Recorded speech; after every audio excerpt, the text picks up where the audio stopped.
बोले भगवान श्री कृष्ण की जय, गुरु नानक भगवान की जय। आज हम श्रीमद् भागवत महापुराण के 90वें स्कंद से छठे अध्याय से एक कथा आती है राजा मांधाता जी की। और ये राजा अम्बरीश के वंशज थे। और उस पूरे वंश का वर्णन न पढ़ते हुए हम जो हैं जहाँ से राजा मांधाता की कथा शुरू होती है वो पढ़ेंगे, और उसी के साथ जुड़ी हुई है सोबरी ऋषि की कथा। तो सोबरी ऋषि की जो है कथा को हम विशेष रूप से जो है मतलब इसमें पूर्ण विस्तार के साथ पढ़ेंगे। युवनासव के पुत्र मांधाता त्रसदस्यु चक्रवर्ती राजा हुए। भगवान के तेज से तेजस्वी होकर उन्होंने अकेले ही सातों द्वीप वाली पृथ्वी का शासन किया। वे यद्यपि आत्मज्ञानी थे, उन्हें कर्म कांड की कोई विशेष आवश्यकता नहीं थी, फिर भी उन्होंने बड़ी बड़ी दक्षिणा वाले यज्ञों से उन यज्ञ स्वरूप प्रभु की आराधना की जो स्वयं प्रकाश सर्वदेव स्वरूप सर्वात्मा एवं इंद्रियातीत हैं। भगवान के अतिरिक्त और है ही क्या यज्ञ की सामग्री, मंत्र, विधि, विधान, यज्ञ, यजमान, ऋतु, धर्म, देश और काल, यह सब का सब भगवान का ही स्वरूप तो है। परीक्षित, जहाँ से सूर्य का उदय होता है और जहाँ वे अस्त होते हैं वह सारा का सारा भूभाग युवनासव के पुत्र मांधाता के ही अधिकार में था। राजा मांधाता की पत्नी ससविंदु की पुत्री बिंदुमती थी। उसके गर्भ से उनके 3 पुत्र हुए, पुरुकुत्स, अम्बरीश, ये दूसरे अम्बरीश हैं, और योगी मुचुकुंद। इनकी 50 बहनें थीं। उन 50 ने अकेले सोबरी ऋषि को पति के रूप में वरण किया। परम तेजस्वी सोबरी जी एक बार यमुना जल में डुबकी लगाकर तपस्या कर रहे थे। वहाँ उन्होंने यह, अब हम जो है सोबरी ऋषि की कथा को जो है विस्तार से जो है इसमें दी हुई है वो पढ़ रहे हैं। परम तपस्वी सोबरी जी एक बार यमुना जल में डुबकी लगाकर तपस्या कर रहे थे। वहाँ उन्होंने देखा कि एक मत्स्यराज अपनी पत्नियों के साथ बहुत सुखी हो रहा है। उसके इस सुख को देखकर ब्राह्मण सोबरी के मन में भी विवाह करने की इच्छा जग उठी।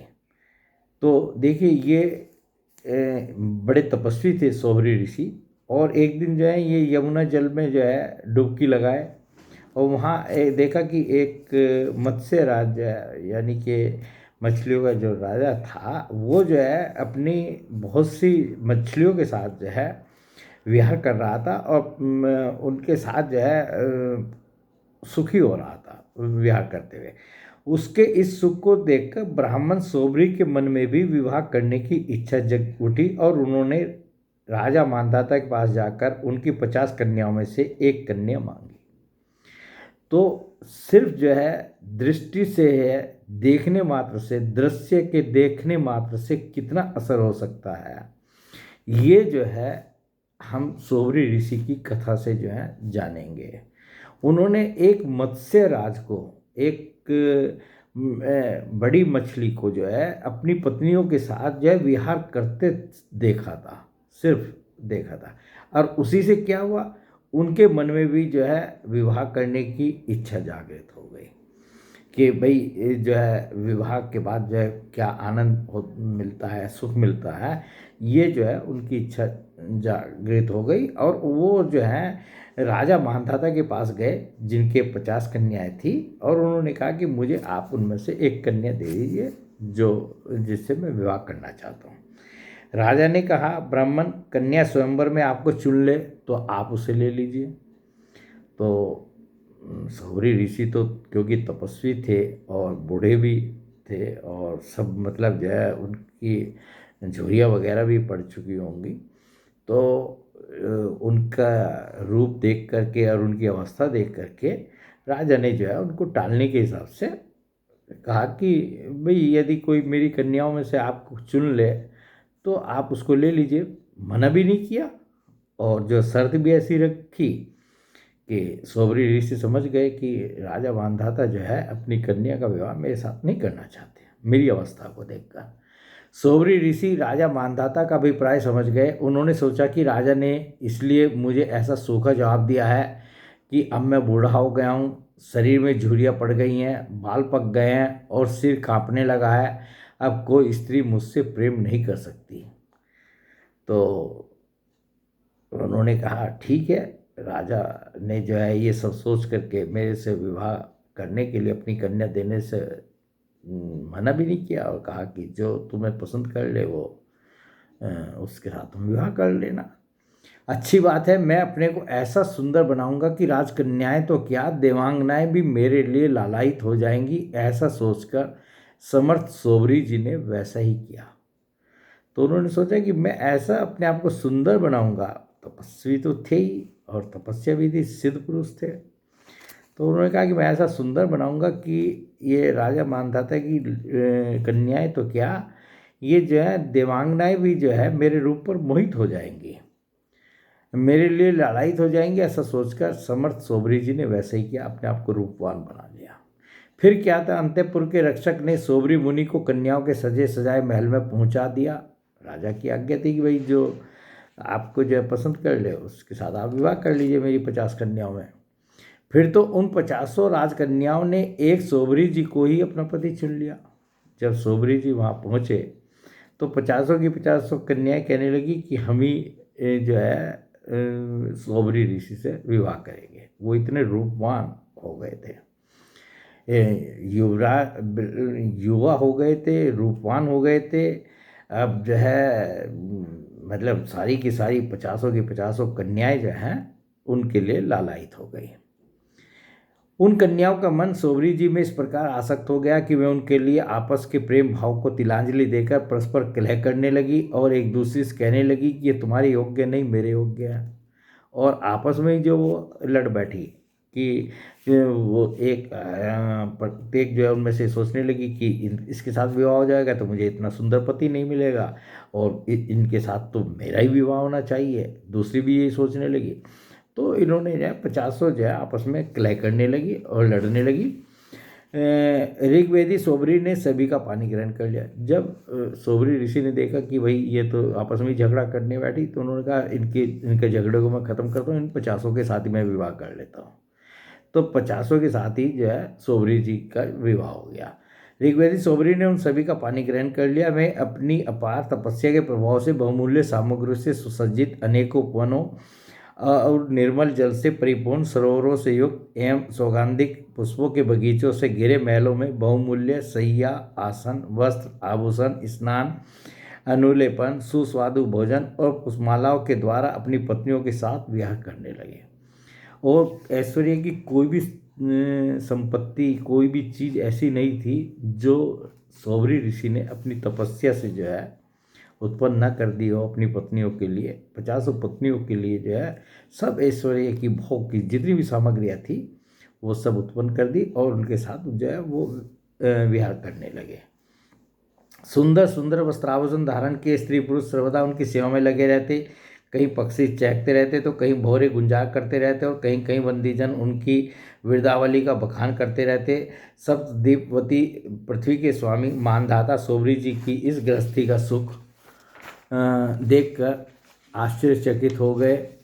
उनका यह गर्व कि मैं सार्वभौम संपत्ति का स्वामी हूँ जाता रहा। इस प्रकार सोबरी जी गृहस्थी के सुख में रम गए और अपनी निरोग इंद्रियों से अनेकों विषयों का सेवन करते रहे। फिर भी जैसे घी की बूंदी से आग तृप्त नहीं होती, वैसे ही उन्हें संतोष नहीं हुआ।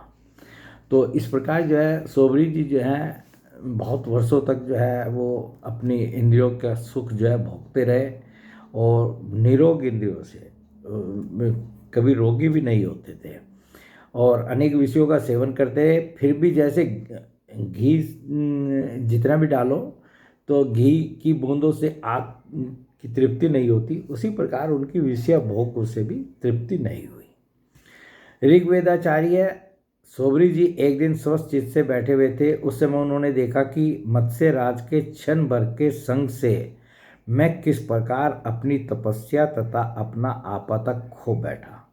एक दिन वो आराम से बैठे हुए थे और सोचने लगे कि मैंने एक मछली को जो है ऐसे विहार करते देखा, मत्स्य राज को ऐसे विहार करते देखा और उससे जो है मैं कितना गिर गया। और जो है मैंने जो अपनी तपस्या थी, मैं तो बड़ा तपस्वी था, मैंने भली भांति अपने व्रतों का अनुष्ठान भी किया था। मेरा यह अधपतन तो देखो, मैंने दीर्घ काल से अपने ब्रह्म तेज को सुन रखा था, परंतु जल के भीतर विहार करती हुई एक मछली के संसर्ग से मेरा वह ब्रह्म तेज नष्ट हो गया।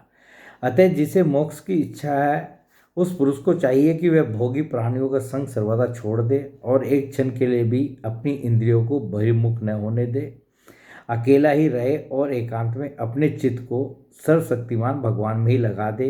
यदि संग करने की ही आवश्यकता हो तो भगवान के अनन्य प्रेमी निष्ठावान महात्माओं का ही संग करे।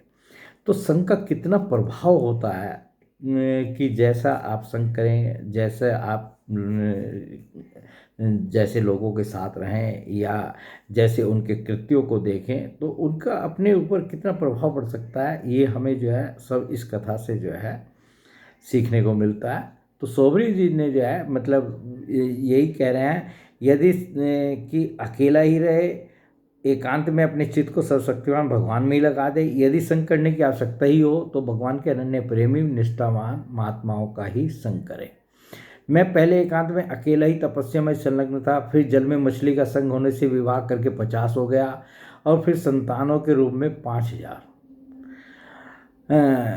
विषयों में सत्य बुद्धि होने से माया के गुणों ने मेरी बुद्धि हर ली। अब तो लोक और परलोक के संबंध में मेरा मन इतनी लालसाओं से भर गया है कि मैं किसी तरह उनका पार ही नहीं पाता। इस प्रकार विचार करते हुए वे कुछ दिनों तक तो घर में ही रहे, फिर विरक्त होकर उन्होंने संन्यास ले लिया और वे वन में चले गए। कुछ समय तो उन्होंने विषयों का भोग ही किया, और उसके बाद जो है परंतु जो विचार उनके मन में आया कि मेरा अधपतन का कारण क्या हुआ, उस पर विचार करते हुए वो जो है वन में चले गए और वहाँ पर जा कर के जो है संन्यास ले लिया। अपने पति को ही सर्वस्व मानने वाली उनकी पत्नियों ने भी उनके साथ ही वन की यात्रा की। वहाँ जाकर परम संयमी सोबरी जी ने बड़ी घोर तपस्या की, शरीर को सुखा दिया और आहवनीय आदि अग्नियों के साथ ही अपने आप को परमात्मा में लीन कर दिया। परीक्षित, उनकी पत्नियों ने जब अपने पति सोबरी मुनि की आध्यात्मिक गति देखी, तब जैसी ज्वालाएं शांत अग्नि में लीन हो जाती हैं, वैसे ही वे उनके प्रभाव से सती होकर उन्हीं में लीन हो गई, उन्हीं की गति को प्राप्त हुई। तो ये सोबरी ऋषि की जो है आज हमने ये इसमें कथा पढ़ी है। और अब हम जो है एक रंती देव जी जो है भगवान के बड़े भक्त हुए हैं और उनकी भी कथा जो है पढ़ेंगे। वो कथा जो है 21वें अध्याय में है, 90वें स्कंद के ही। और ये जो है कथा जो है इसमें जो भरत वंश है उसका वर्णन है। और ये भरत जी जो हुए थे, ये शकुंतला और दुष्यंत जी से जो भरत जी पैदा हुए थे, उनके वंश का ये वर्णन है। और इसमें थोड़ा सा शुरू में वंश के वर्णन के बाद जो है राजा रंती देव जी की कथा शुरू होगी। और जितना राजा रंती देव जी की कथा का प्रसंग है, हम सिर्फ उतना ही इस अध्याय का पढ़ेंगे। तो ये 21वें अध्याय का शीर्षक है भरत वंश का वर्णन, राजा रंती देव की कथा। श्री सुखदेव जी कहते हैं, परीक्षित, वितत अथवा भरद्वाज का पुत्र था मन्यु। मन्यु के 5 पुत्र हुए, व्रत, छत्र, जय, महावीर्य, नर और गर। नर का पुत्र था संकृति। संकृति के 2 पुत्र हुए, गुरु और रंती देव।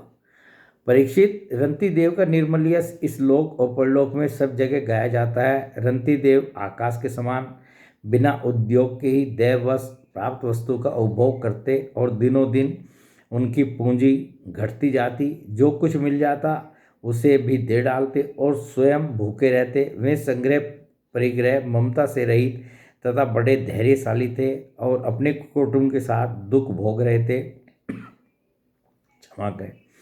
एक बार तो लगातार 48 दिन ऐसे बीत गए कि उन्हें पानी तक पीने को न मिला। 49वें दिन प्रातःकाल ही उन्हें कुछ घी, खीर, हलवा और जल मिल पाया। उनका परिवार बड़े संकट में था। भूख और प्यास के मारे वे लोग कांप रहे थे। परंतु ज्यों ही उन लोगों ने भोजन करना चाहा, त्यों ही एक ब्राह्मण अतिथि के रूप में आ गया।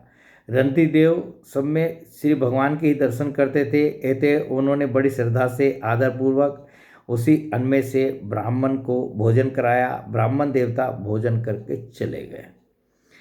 तो ये 90वें स्कंद में जो है छोटी छोटी जो है कथाएं जो है, एक तो वंशों का वर्णन इसमें है 90वें स्कंद में, और जो उन वंश में जो राजा हुए हैं उनमें से कुछ कथाएं जो हैं जो प्रसिद्ध है और जिनसे हमें कुछ ना कुछ शिक्षा मिलती है, हम उन्हीं कथाओं को जो है सार रूप में पढ़ेंगे। तो ये ब्राह्मण देवता को जो है ये मतलब रंती देव जी का जिनका चरित्र हम पढ़ रहे हैं, वो जो है एक तो जो भी कुछ उनको प्राप्त हो जाता था वो सब दान ही कर देते थे, अपने पास कुछ रखते नहीं थे। और दूसरे जो है बहुत संतोषी थे, जब अपने पास रखते भी नहीं थे, कुछ मिल गया खा लिया, नहीं मिला नहीं खा लिया। तो और उससे उनका परिवार भी जो है बड़े कष्ट से जो है वो पालन करते थे। तो एक दिन जो है मतलब इनका परिवार को जो है उन 48 दिन तक तो पानी तक को पीने को नहीं मिला, और 49वें दिन जो है वो प्रातःकाल ही उन्हें कुछ घी, खीर, हलवा और जल मिला, और परिवार बड़े संकट में था। भूख प्यास के मारे लोग कांप रहे थे। तो परंतु भोजन करना जैसे ही इन्होंने शुरू किया, वहाँ पर एक ब्राह्मण जो है अतिथि के रूप में आ गया, और इन्होंने रंती देव जी ने सब में भगवान के दर्शन करते थे, उस अन्न से आदरपूर्वक उस अन्न से जो है ब्राह्मण को भोजन कराया। ब्राह्मण देवता भोजन करके तृप्त होकर के चले गए। अब जो है परीक्षित अब बचे हुए अन्न को रंती देव ने आपस में बांट लिया और भोजन करना चाहा। उसी समय एक दूसरा शूद्र अतिथि आ गया। ब्राह्मण देवता चले गए। अब जब ये भोजन करने बैठे, जो बचा था, तो एक दूसरा शूद्र अतिथि आ गया। रंती देव ने भगवान का स्मरण करते हुए उस बचे हुए अन्न में से कुछ भाग शूद्र के रूप में आए हुए अतिथि को खिला दिया कि भैया तुम आए हो, तुम्हारा भी स्वागत है, तुम भी भोजन करो। जब शूद्र खा पीकर चला गया, तब कुत्तों को लिए हुए एक और अतिथि आया। उसने कहा, राजन, मैं और मेरे ये कुत्ते बहुत भूखे, हमें कुछ खाने को दीजिए। रंती देव ने अत्यंत आदर भाव से जो कुछ बच रहा था सबका सब उसे दे दिया, और भगवान में होकर उन्होंने कुत्ते और कुत्तों के स्वामी के रूप में आए हुए भगवान को नमस्कार किया। तो रंती देव जी के पास जितना बचा था वो सब उनको दे दिया कि ये महाराज आप पकड़िए, और भगवान के तो दर्शन सब में करते थे, और भगवान का रूप समझ करके जो है सबको नमस्कार किया। अब आगे क्या हुआ? अब केवल जल ही बच रहा था। भोजन तो सब निपट गया, अब सिर्फ जो है जल बचा था, और वह भी केवल एक मनुष्य के पीने भर का था। वे उसे आपस में बांटकर पीना ही चाहते थे कि एक चंडाल वहाँ और आ पहुँचा। केवल जल बचा था, और वो परिवार में जो है, और वो जल भी इतना था कि एक ही आदमी पी सकता था, परंतु सोचा कि भाई थोड़ी थोड़ी बूंदें जो है सब लोग ले लेंगे, कुछ प्यास बुझ जाएगी। तो उसी समय एक चंडाल भी आ पहुंचा। उसने कहा, मैं अत्यंत नीच हूँ, मुझे जल पिला दीजिए। चंडाल की वह करुणापूर्ण वाणी, जिसके उच्चारण में भी वह अत्यंत कष्ट पा रहा था, सुनकर रंती देव दया से अत्यंत संतप्त हो उठे, और ये अमृतमय वचन कहने लगे, मैं भगवान से आठों सिद्धियों से युक्त परम गति नहीं चाहता। मैं और तो क्या, मैं मोक्ष की भी कामना नहीं करता। मैं चाहता हूँ कि केवल यही कि मैं संपूर्ण प्राणियों के हृदय में स्थित हो जाऊँ और उनका सारा दुख मैं ही सहन करूँ, जिससे और किसी भी प्राणी को दुख न हो। तो कितना बड़ा भाव था इनका। वो कह रहे हैं कि जितने भी दुखी प्राणी हैं, मैं सबके दुख को जो है अपने ऊपर ले लूँ, अपने ऊपर उन सबका दुख जो है उनको दुख ना सहन करना पड़े, और सबका दुख जो है मैं अपने ऊपर ले लूँ। यह दीन प्राणी जल पी करके जीना चाहता था। जल दे देने से इसके जीवन की रक्षा हो गई। अब मेरी भूख प्यास की पीड़ा, शरीर की शिथिलता, दीनता, ग्लानि, शोक, विषाद और मोह, ये सब के सब जाते रहे। मैं सुखी हो गया। इस प्रकार कहकर रंती देव ने वह बचा हुआ जल भी उस चंडाल को दे दिया। यद्यपि जल के बिना वे स्वयं मर रहे थे, फिर भी स्वभाव से ही उनका हृदय इतना करुणापूर्ण था कि वे अपने को रोक न सके। उनके धैर्य की भी कोई सीमा है। परीक्षित, ये अतिथि वास्तव में भगवान की रची हुई माया के ही विभिन्न रूप थे। भगवान ही जो है रंती देव जी की परीक्षा ले रहे थे। और ये जो अतिथि भिन्न भिन्न रूपों में जो अतिथि आए थे उनके पास, तो ये सब भगवान के रूप थे। परीक्षा पूरी हो जाने पर अब अपने भक्तों की अभिलाषा पूर्ण करने वाले त्रिभुवन स्वामी ब्रह्मा विष्णु और महेश तीनों उनके सामने प्रकट हो गए। रंती देव ने उनके चरणों में नमस्कार किया। अब जब ये परीक्षा में अपनी सफल हो गए तो ब्रह्मा विष्णु महेश तीनों भगवान जो है इनके सामने प्रकट हो गए और रंती देव ने उनके चरणों में नमस्कार किया। उन्हें कुछ लेना तो था नहीं, भगवान की कृपा से वे आसक्ति और स्पृहा से भी रहित हो गए तथा परम प्रेम में भक्ति मात्र से अपने मन को भगवान वासुदेव में तन्मय कर दिया। कुछ भी मांगा नहीं। परीक्षित, उन्हें भगवान के सिवा और किसी भी वस्तु की इच्छा तो थी नहीं। उन्होंने अपने मन को पूर्ण रूप से भगवान में लगा दिया। इसलिए त्रिगुणमयी माया जागने पर सपन दृश्य एक समान नष्ट हो गई। रंती देव के अनुयायी भी उनके संग के प्रभाव से योगी हो गए और सब भगवान के ही आश्रित परम भक्त बन गए। तो ये रंती देव जी का जो प्रसंग था इस अध्याय में हमने सिर्फ उतना ही पढ़ा है। और मतलब ये दो कथाएं पढ़ी हैं और इसी प्रकार जो है हम इस स्कंद में जो है छोटी छोटी कथाओं को अलग करके थोड़ा थोड़ा उनको पढ़ेंगे और बहुत अच्छी अच्छी कथाएं हैं। और इस स्कंद की कथा पूरी होने के बाद जो है हम दूसरी जो श्रीमद् भागवत में भगवान के भक्तों की या भगवान से संबंधित जो अन्य कथाएं आई हैं उनको भी जो है हम अलग अलग करके वीडियो बनाकर बनाएंगे। बोले भगवान श्री कृष्ण की जय। गुरु नारायण भगवान की जय।